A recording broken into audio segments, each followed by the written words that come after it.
ರಾಜ್ಯದ ಮಹರ್ಷಿ ವಾಲ್ಮೀಕಿ ಅಭಿವೃದ್ಧಿ ನಿಗಮದಲ್ಲಿ ನಡೆದಿರುವ ರೂಪಾಯಿ 85 ಕೋಟಿ ಹಗರಣಕ್ಕೆ ಸಂಬಂಧಪಟ್ಟಂತೆ ಇಂಜಿನಿಯರ್ ಒಬ್ಬರು ಆತ್ಮಹತ್ಯೆ ಮಾಡಿಕೊಂಡ ಘಟನೆ ಕುರಿತಂತೆ ರಾಜ್ಯದ ಹಾಲಿ ಹೈಕೋರ್ಟ್ ನ್ಯಾಯಮೂರ್ತಿಗಳಿಂದ ತನಿಖೆ ನಡೆಸಬೇಕೆಂದು ಬಿಜೆಪಿ ರಾಜ್ಯಾಧ್ಯಕ್ಷ ಬಿವೈ ವಿಜಯೇಂದ್ರ ಒತ್ತಾಯಿಸಿದರು. ನಗರದಲ್ಲಿ ಸುದ್ದಿಗೋಷ್ಠಿ ಉದ್ದೇಶಿಸಿ ಮಾತನಾಡಿದ ಅವರು, ಆತ್ಮಹತ್ಯೆಗೂ ಮುನ್ನ ಇಂಜಿನಿಯರ್ ಡೆತ್ ನೋಟ್ನಲ್ಲಿ ಕೆಲವು ಉನ್ನತ ಅಧಿಕಾರಿಗಳ ಹೆಸರು ಪ್ರಸ್ತಾಪಿಸಿದ್ದಾರೆ ಎಂಬ ಮಾಹಿತಿ ಇದೆ. ಹೀಗಾಗಿ ಘಟನೆಗೆ ಸಂಬಂಧಿಸಿದಂತೆ ಸಚಿವ ನಾಗೇಂದ್ರ ಕೂಡಲೇ ತಮ್ಮ ಸ್ಥಾನಕ್ಕೆ ರಾಜೀನಾಮೆ ನೀಡಬೇಕೆಂದು ತಾಕೀತು ಮಾಡಿದರು. ಇದೇ ವೇಳೆ ಮಾತನಾಡಿದ ಅವರು, ಬಿಜೆಪಿ ಗೆದ್ದರೆ ಅದಕ್ಕೆ ಇವಿಎಂನಲ್ಲಿನ ದೋಷ ಕಾರಣ ಎಂಬ ಡಿಸಿಎಂ ಡಿಕೆ ಶಿವಕುಮಾರ್ ಹೇಳಿಕೆಗೆ ವಿಜಯೇಂದ್ರ ತಿರುಗೇಟು ನೀಡಿದರು. ಚುನಾವಣೆ ಫಲಿತಾಂಶ ಬಂದ ಮೇಲೆ ಮತ್ತೆ ಈ ಹೇಳಿಕೆ ಪುನರಾವರ್ತನೆ ಮಾಡುತ್ತಾರೆ. ಸಿಎಂ ಸಿದ್ದರಾಮಯ್ಯ, ಡಿಸಿಎಂ ಡಿಕೆಶಿ ಮತ್ತೆ ಇದೇ ಮಾತನ್ನ ಹೇಳ್ತಾರೆ.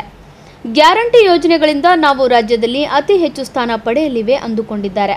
ಆದರೆ 4-5 ದಿನಗಳಲ್ಲಿ ಕಾಂಗ್ರೆಸ್ಗೆ ನಿರಾಶೆಯಾಗೋದು ಖಚಿತ ಎಂದು ಹೇಳಿದರು.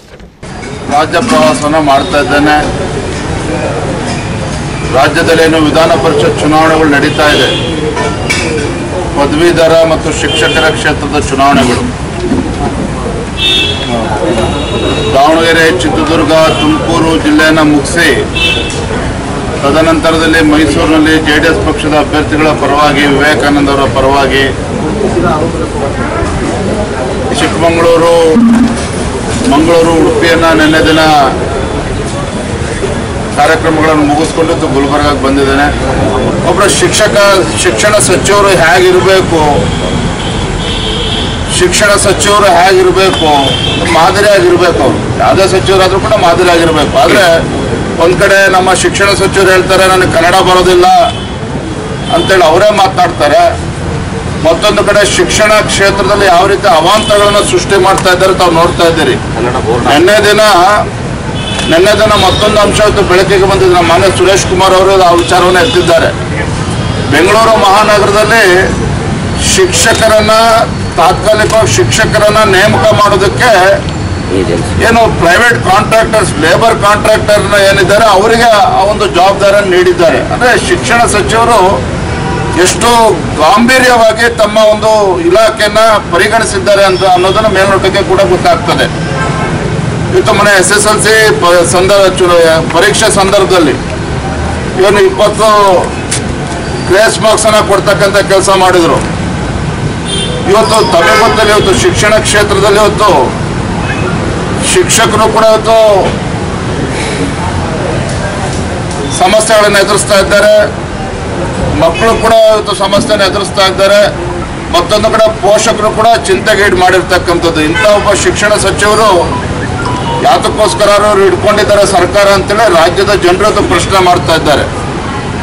ಹಾಗಾಗಿ ಆ ಸಂದರ್ಭ ದಾವಣಗೆರೆ ಹೋದಾಗ ಕೆಲವು ಶಿಕ್ಷಕರು ಏನು ಕೆಲವು ವಿಚಾರವನ್ನು ಎತ್ತಿದ್ದಾರೆ, ಅದನ್ನು ಅವ್ರಿಗೆ ತಲುಪಿಸ್ತಕ್ಕಂಥ ಪ್ರಯತ್ನ ಮಾಡಿದ್ದಾನೆ. ಅವ್ರು ಭಾಳ ಮನಸ್ಸಿಗೆ ಹಚ್ಕೊಂಡಂತೆ ಕಾಣ್ತದೆ. ನಾನು ಇಷ್ಟೇ ಹೇಳ್ತೇನೆ, ಅವ್ರಿಗೆ ಹಣಕಾಸಿನ ಸಮಸ್ಯೆ ಇದ್ದರೆ ಬಹುಶಃ ನಮ್ಮ ಯುವ ಮೋರ್ಚಾದವ್ರಿಗೆ ಹೇಳ್ತೇನೆ, ಎಲ್ಲ ಅವ್ರ ಹೇರ್ ಕಟ್ಟಿಗೆ ಏನು ಬೇಕೋ ಅದನ್ನು ಸಂಗ್ರಹ ಮಾಡಿ ಅವ್ರು ಕೊಡಿಸ್ತಕ್ಕಂಥ ಪ್ರಯತ್ನ ಮಾಡ್ತೇನೆ. ಆದರೆ ಕಳೆದ 1 ವರ್ಷದಲ್ಲಿ ಸರ್ಕಾರದ ಸಾಧನೆ ಬಗ್ಗೆ ಅವಲೋಕನ ಮಾಡೋದಾದ್ರೆ, ಈ ಸರ್ಕಾರ ಏನ್ ಸಾಧನೆ ಮಾಡಿದೆ ಅಂತೇಳಿ ಜನಸಾಮಾನ್ಯರು ಕೂಡ ಪ್ರಶ್ನೆ ಮಾಡಿದಾಗ ಚಿಂತನೆ ಮಾಡಿದ್ರೆ ಈ ಸರ್ಕಾರದ ಸಾಧನೆ ಶೂನ್ಯ ಅಂತಕ್ಕಂಥದ್ದು ರಾಜಕೀಯ ಪಕ್ಷವಾಗಿ ನಾವಷ್ಟೇ ಅಲ್ಲ, ವಿರೋಧ ಪಕ್ಷವಾಗಿ ನಾವು ಮಾತನಾಡ್ತಕ್ಕಂಥದ್ದೆಲ್ಲ ಜನಸಾಮಾನ್ಯರು ಕೂಡ ಮಾತನಾಡ್ತಾ ಇದ್ದಾರೆ. ಕಳೆದ 1 ವರ್ಷದ ಕಾಂಗ್ರೆಸ್ ಸರ್ಕಾರದ ಸಾಧನೆ ಶೂನ್ಯ. ಅಭಿವೃದ್ಧಿ ಅಂತಕ್ಕಂಥದ್ದು ಸಂಪೂರ್ಣವಾಗಿ ನಿಂತಿರ್ತಕ್ಕಂಥದ್ದು. ಯಾವುದೇ ಅಭಿವೃದ್ಧಿ ಕೆಲಸ ಕಾರ್ಯಗಳು ನಡೀತಾ ಇಲ್ಲ. ಮಾನ್ಯ ಮುಖ್ಯಮಂತ್ರಿಗಳ ಆದಿಯಾಗಿ ರಾಜ್ಯ ಸರ್ಕಾರದ ಯಾವುದೇ ಸಚಿವರು ಯಾವುದೇ ಒಂದು ಗುದ್ದಲಿ ಪೂಜೆ ಮಾಡಲಿಲ್ಲ, ಶಂಕುಸ್ಥಾಪನೆ ಆಗಲಿಲ್ಲ, ಹೊಸ ಯೋಜನೆಗಳು ಕೂಡ ಘೋಷಣೆ ಆಗಲಿಲ್ಲ. ಭೀಕರ ಬರಗಾಲದಿಂದ ತತ್ತರಿಸಿದಂಥ ಕರ್ನಾಟಕ ರಾಜ್ಯ, ರೈತರು ಸಂಕಷ್ಟದಲ್ಲಿದ್ದಾರೆ. ಕೇಂದ್ರ ಸರ್ಕಾರ ಅನುದಾನ ಕೊಟ್ಟಿಲ್ಲ ಅಂತೇಳಿ ಬೊಬ್ಬೆ ಹೊಡಿತಾ ಇದ್ರು. ಕೇಂದ್ರ ಸರ್ಕಾರದಿಂದ ಅನುದಾನ ಬಂದರೂ ಸಹ ಇವತ್ತು ಕೂಡ ರೈತರಿಗೆ ತಾಂತ್ರಿಕ ಕಾರಣಗಳನ್ನು ಒಡ್ಡಿ ಸರಿಯಾದ ರೀತಿಯಲ್ಲಿ ಏನು ರೈತರಿಗೆ ಪರಿಹಾರ ನೀಡಬೇಕಾಗಿತ್ತು ರಾಜ್ಯ ಸರ್ಕಾರ. ರೈತರ ಅಕೌಂಟ್ಗೆ ಏನು ಪರಿಹಾರ ಜಮಾ ಆಗಬೇಕಾಗಿತ್ತು, ಅದು ಸರಿಯಾದ ರೀತಿಯಲ್ಲಿ ಜಮಾ ಆಗ್ತಾ ಇಲ್ಲ ಅಂತಕ್ಕಂಥದ್ದು ಬಹಳಷ್ಟು ಕಡೆ ರೈತರು ಇವತ್ತು ಪ್ರಶ್ನೆ ಮಾಡ್ತಾ ಇದ್ದಾರೆ. ಸಕಾಲಕ್ಕೆ ಮಳೆ ಬೀಳ್ದೇನೆ ಬಿತ್ತನೆ ಕೂಡ ಮಾಡದೇ ಇದ್ದಂಥ ರೈತರಿಗೆ ಇವತ್ತು ಸರ್ಕಾರ ಪರಿಹಾರವನ್ನು ಕೂಡ ಕೊಡ್ತಾ ಇಲ್ಲ, ಜೊತೆಗೆ ಬೆಳೆ ವಿಮೆನೂ ಕೂಡ ನೀಡದೇ ಇರತಕ್ಕಂಥದ್ದು ರೈತರಲ್ಲಿ ಇವತ್ತು ಸಾಕಷ್ಟು ಆತಂಕವನ್ನು ಉಂಟು ಮಾಡಿದೆ. ಅನ್ಯಾಯ ಮಾಡಿದ್ದಾರೆ, ನಾವು ನೋಡಿದ್ದೇವೆ.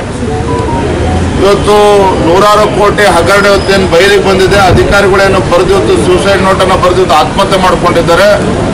ಇದು ಗಂಭೀರವಾಗಿ ತೆಗೆದುಕೊಳ್ಬೇಕು. ಅದಕ್ಕೆ ನಾವು ಹೇಳಿರ್ತಕ್ಕಂಥದ್ದು ಸಿಟ್ಟಿಂಗ್ ಹೈಕೋರ್ಟ್ ಜಡ್ಜ್ ಅವರಿಂದನೇ ತನಿಖೆ ಆಗಬೇಕು ಅಂತೇಳಿ ಒತ್ತಾಯ ಮಾಡ್ತಾ ಇದ್ದೇವೆ ನಾವು. ಆ ತನಿಖೆ ಆದಾಗ ಸಹಜವಾಗಿಯೂ ಎಲ್ಲ ಅಂಶಗಳು ಕೂಡ ತನಿಖೆಗೆ ಬರ್ತದೆ. ಇದನ್ನ ನಿನ್ನೆ ಹೇಳಿದ್ದಾರೆ, ಚುನಾವಣಾ ಫಲಿತಾಂಶ ಬಂದಮೇಲೆ ಅದನ್ನ ಮತ್ತೆ ಪುನರುಚ್ಚಾರ ಮಾಡ್ತಾರೆ. ಡಿ.ಕೆ. ಶಿವಕುಮಾರ್ ಅವರು ಮಾಡ್ತಾರೆ, ಸಿದ್ದರಾಮಯ್ಯನವರು ಕೂಡ ಮಾಡ್ತಾರೆ. ಯಾಕೆಂದರೆ ಅವ್ರಿಗೆ ವಿಶ್ವಾಸ ಕಡಿಮೆ ಆಗಿದೆ. ಏನು ಗ್ಯಾರಂಟಿಯಿಂದ 20ಕ್ಕೂ ಹೆಚ್ಚು ಸಂಸದನ ಗೆಲ್ತೇವೆ ಅನ್ನೋ ಭ್ರಮೆಯಲ್ಲಿ ಮಾನ್ಯ ಮುಖ್ಯಮಂತ್ರಿಗಳು ಉಪಮುಖ್ಯಮಂತ್ರಿಗಳು ಇದ್ದರು. ಇನ್ನೇನು ಭಾಳ ದಿನಗಳೇನಿಲ್ಲ, 4ನೇ ತಾರೀಕು ಹತ್ರ ಬಂದಿದೆ. ಕೇವಲ 5-6 ದಿನಗಳಿದೆ.